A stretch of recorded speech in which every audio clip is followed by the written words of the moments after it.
many scandals can they handle? How many scandals can they handle? How many scandals can they handle? How many scandals can they handle? How many scandals can they handle? How many scandals can they handle? Yeah, really. But now we're learning it's even worse than we originally thought. Last week, the New York Post revealed that PPL employees stole paychecks from up to 100,000 home care workers. That ain't right. That ain't right. And this week, we learned that PPL is using its health insurance scheme, which was already shady, to continue to skim off wages off of workers. You don't have to be a genius to see what's going on here right now. PPL isn't just incompetent, they're full-on fraud. And PPL will tell you that all of these problems are one-offs. Boo! Wrong. But that's... 10,000 one-offs to offshore accounts. They'll say it's a rogue employee that's just acting out. Yep. And then they'll say, we're fixing it. And then they let go of all of their executive team. But we know that that's a lie. Stealing wages from workers and robbing consumers of their care is PPL's entire business model. They're robbing us to pad their own pockets. They're making millions off of our suffering, and we can't continue to pay the price any longer. PPL has stolen enough. Governor Hochul, you must end this contract now. End the contract now. End the contract now. End the contract now. End the contract now. End the contract now. Hi, everyone. I'm Lolly Edinger. I'm a PA in Olive, New York, in Ulster County. I came to home care kind of later in life, helping out a friend with her grandmother who just wanted to pass away in her own home, the home that she had been in since she was young. We were able to help her do that, and I was hooked after that. It is the most rewarding and satisfying and underpaid job ever. I then took care of my friend's mother, who made me swear that I would take care of her once we busted her out of a nursing home. And I did until her last moment, visiting her when she did go into the hospital. She became family. I now care for a man in his 30s, Zach Hilty, who would be here today, but he's having transportation issue, which many people with disabilities understand is a very common occurrence. I work with Zach. He has 24/7 care. He has at least 9 people, depending on when who we're counting. Some people are just fill-ins. I'm one of the few that has mostly been paid correctly. Our overnight people aren't getting paid correctly at all. Other people, it's hit or miss. We struggle all the time if we're going to be able to clock in. The app won't work, and then you're trying to use the telephony system, and that's giving you errors. It can take up to 15 minutes to try and clock in. That's time that I could be providing care to the person I take care of. So New Yorkers, we need accountability, and we're not going to get it from PPL's leaders. It's been pretty obvious. This is the end of July already. They're just jumping ship now, as we see. PPL CEO, their president, their CFO, they're all gone. And they've left us to deal with the mess they've created and the problems they run deep. And we're all paying the cost, from tens of thousands of consumers being forced onto expensive agency care because they cannot make this work. Something they were able to do with no problem before this transition, by the way. To wage theft lawsuits piling up, and that's paid for by taxpayers. So this is costing us not only not getting paid, but it's costing us on the other end. And there's multiple federal investigations led by the DOJ and the FBI. And personally, that makes me very, very worried because of the current climate. We can't wait another day. Governor Hochul must terminate this contract immediately. Today, we're going to hear from real people that are paying the price for this disaster, workers that have gone weeks or months without getting paychecks or getting incomplete paychecks. Consumers have lost the care they depend on to live, and families are watching their loved ones in agony because of PPL's greed and incompetence. And these aren't hiccups. That's a term we heard. Hiccups will go away. These aren't fixable problems. The issues with PPL are systemic and can only be fixed by PPL. And I'm sorry, I'm like, my eyes are tearing up here. And we demand accountability. We demand that New Yorkers get back the care system that actually worked. So we're going to hear now from other folks impacted by Governor Hochul's decision to bring in PPL. And we're going to start with Angela. People, not PPL. People, not PPL. People, not PPL. People, not PPL. People, not PPL. People, not PPL. People, not PPL. People. Hello, everybody. Can you hear me? Yes. I'm here today because I'm going to be one of the consumers that has to be on PPL, and PPL is hell. I've been lucky so far because I've been able to be with my former FI using a phone-in system and a paper timesheet to pay my PAs. As of tomorrow, I have to start the process to get on PPL because everybody is supposed to be on PPL by the 1st of August. And so I'm on PPL as a consumer, but my PA is currently not. So that is why I've been able to be with my former FI because of the court system. But with the new rules through PPL having to do with technology, I will have major problems being successful with this new PPL program because I don't have access to a computer at my house. I don't have access to an app at my house. I don't have access to any type of technology where I live. So I will have to do everything through a landline phone system. And according to speaking to the county majority here, I'm not going to be able to do that whole process through the phone system. And I was asking for paper timesheets through PPL as another way to clock in and clock out hours.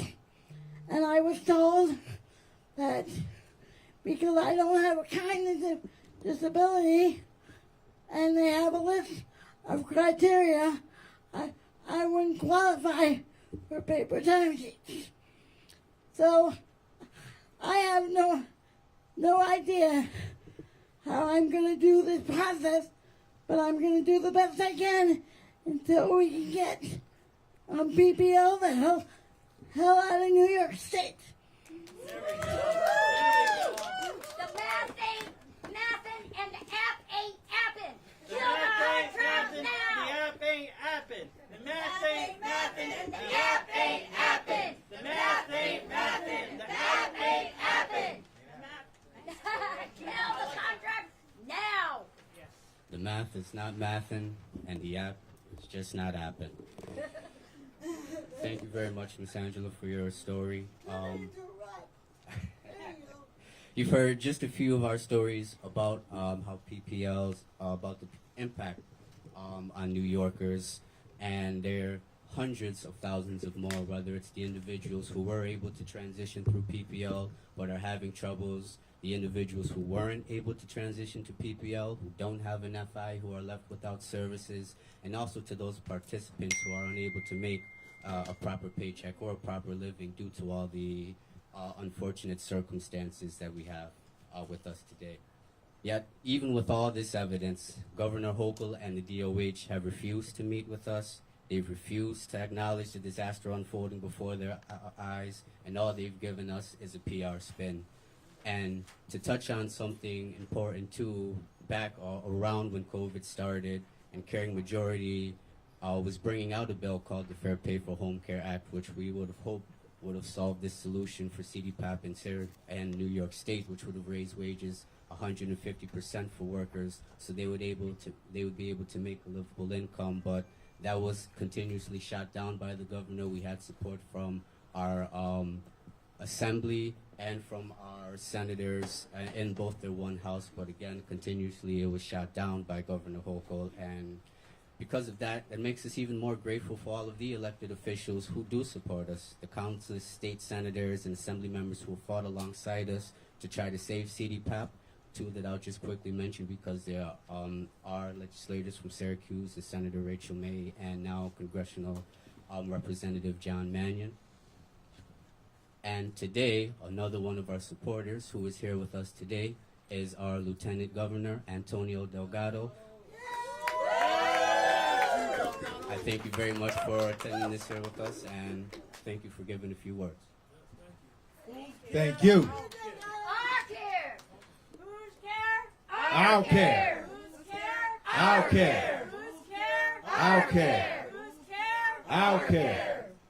I want to start by thanking Caring Majority,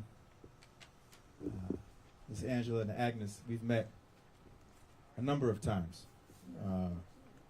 I've heard your stories and the stories of others who have been impacted by this transition. I want to be clear. Let's start with where we are. We're standing, I should say, gathered here at the headquarters of a company that is backed by private equity. And we're here talking about care, talking about a system of care designed to be a lifeline for people with disabilities, seniors, as well as providing opportunity for family caregivers that are culturally sensitive and rooted in the community to provide meaningful care. This has been a travesty, this entire rollout from the beginning. That's right. Yep. It's been a failure of leadership from the very beginning. And we could start with the manner in which the PPL deal happened. Yep. Yeah. Shame. There was no independent oversight. That was exempted through the process. They were able to bypass the state comptroller and standard public contracting rules, all of which are meant to prevent the abuse of power. So you start just from the beginning of a $9 billion contract that didn't have proper independent oversight. That ain't right. That ain't right. Then you continue on and you say, wait a second, why are we trying to force feed New Yorkers within a 2-month window of time, a transition that's going to implicate the lives and livelihoods of hundreds of thousands of New Yorkers, from folks who rely on the care and, of course, the folks who provide the care.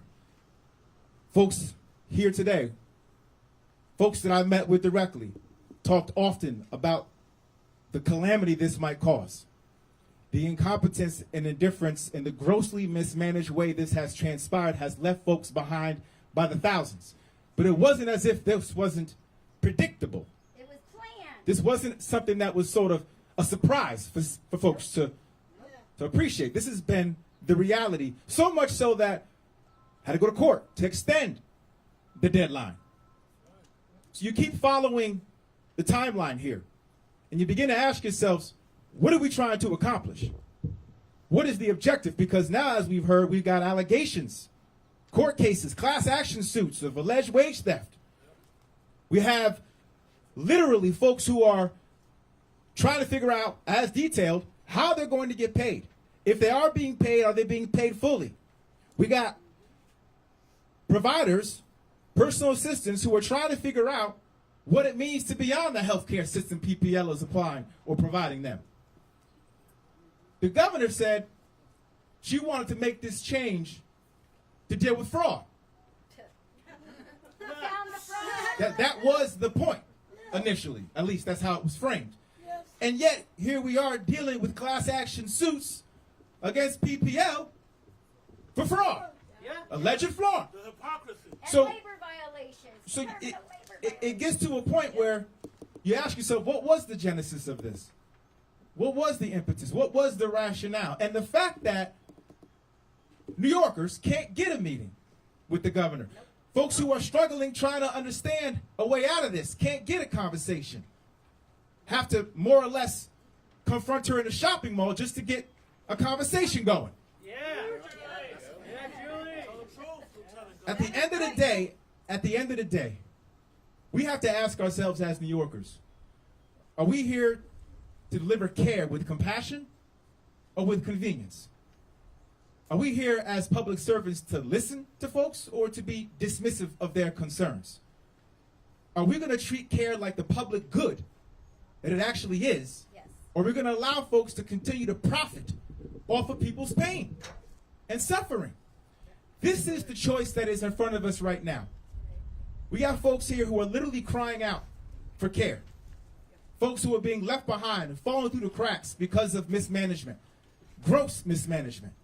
So yes, it is time to end the contract. And yes, it is time to restore trusted, locally grown providers on the ground that can actually be there for the people who need them and who trust them. And yes, we need a full accounting of all the irregularities as it comes to the payroll of PPL. There's a lot of work that must be done to bring accountability to this situation. And New Yorkers are depending on it. Folks who have a lifeline that has been snatched away from them. And without any accountability from the beginning of this process all the way through the end. It is a travesty, and it is no doubt a failure of leadership. And I am very humbled to stand here with all of you in partnership. And we'll build with each and every single one of you as we move forward to make sure that we continue to bring accountability to this issue. Thank you. Thank you, Lieutenant Governor Delgado. Yes. Yes. Something smells at PPL. Something smells at PPL. Something smells at PPL. Something smells at PPL. Something smells at PPL. All right, I want to thank the Lieutenant Governor for joining us here today. He mentioned about the governor not even really listening to us. He mentioned when Julie actually found the governor in the mall, and she got cornered, and then told her in a very condescending way. Shoulder. Yep, patted her on the shoulder and told her. Me I was being lied to, and she's 100% correct. Right from her mouth. Exactly. So yeah, I was even just recently in Kingston, tried to speak with her as she spoke there, and I literally was boxed out, and she will not hear our words, and she very barely listened to us before this transition even really started. So the fact that you're here, you're listening to us. I will also say that I went to your town hall in Poughkeepsie and was the first person to ask you the question, and you did not shy away. You listened to us, and I appreciate that, because nothing about us without us. Nothing about us without us. Nothing about us without us. And one of us is Lori Lemke, who is the caregiver for her daughter, who's also here. So I'm going to hand this over. Lori. Thank you. Thank you, Lieutenant Governor, for coming. My name is Lori Lemke, and I am a PA for my daughter, Maddie. CDPAP has enabled her to attend college and to continue living at home with the supports she needs and deserves. This crucial program for the most vulnerable New Yorkers is now failing under PPL's leadership. The switch to a statewide fiscal intermediary came directly from Governor Hochul, who has a favorite phrase, "Your family is my fight." She is definitely not fighting for my family. She is blatantly ignoring all of my numerous attempts to explain to her the harm my family is experiencing. I handed her a list of the issues that I'm experiencing directly to her and have not heard from her. And it's not just my family she has abandoned, but the thousands of New Yorkers begging for help. Instead of listening to us, she condescendingly keeps insisting that everything is fine. I wish that were the case. I wish that we were wrong when we warned about how harmful the switch to PPL would be. I wish that I wasn't spending week after week at the Capitol telling legislators about what it's really like for people navigating this PPL nightmare. When I am not advocating for change, I am dealing with whatever the latest PPL issue is. Because even when they manage to fix something, another problem takes its place for my attention. The people who use CDPAP, their families, and their PAs deserve better. Consumers deserve a program that meets their needs, not PPL's bottom line. Families deserve peace of mind that their loved ones have the home care they require. PAs deserve to be paid properly every week and not have to worry about what bills they won't be able to pay that month. Many PAs have been forced out of CDPAP due to PPL's wage theft.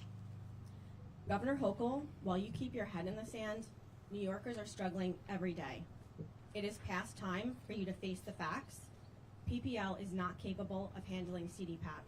End their contract now. Thank you. End the contract now. End the contract now. End the contract now. End the contract now. End the contract now.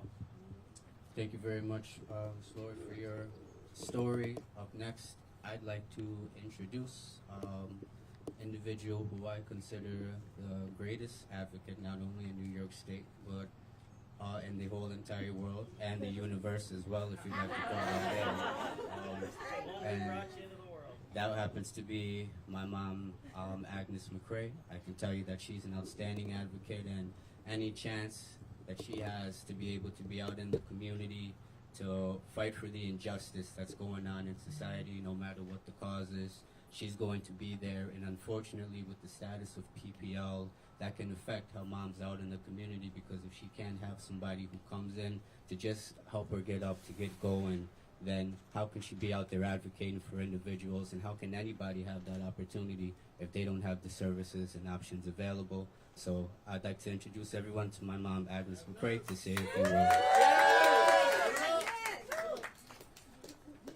Got it. You go, Agnes.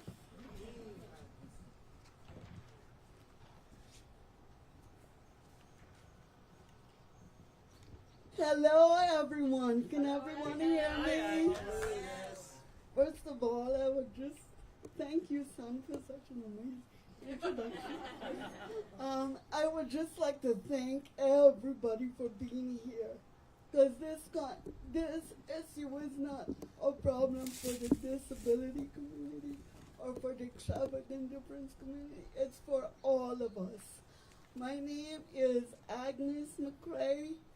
I've been in the CDPAP Personal Care Assistance Program for the past 31 and a half years, self-directing.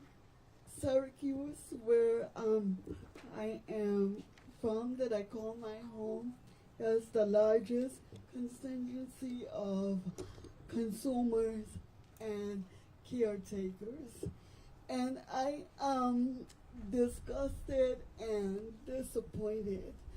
Let me say that I have not been in a hospital for the past 16 years. I have not entered to go into a facility.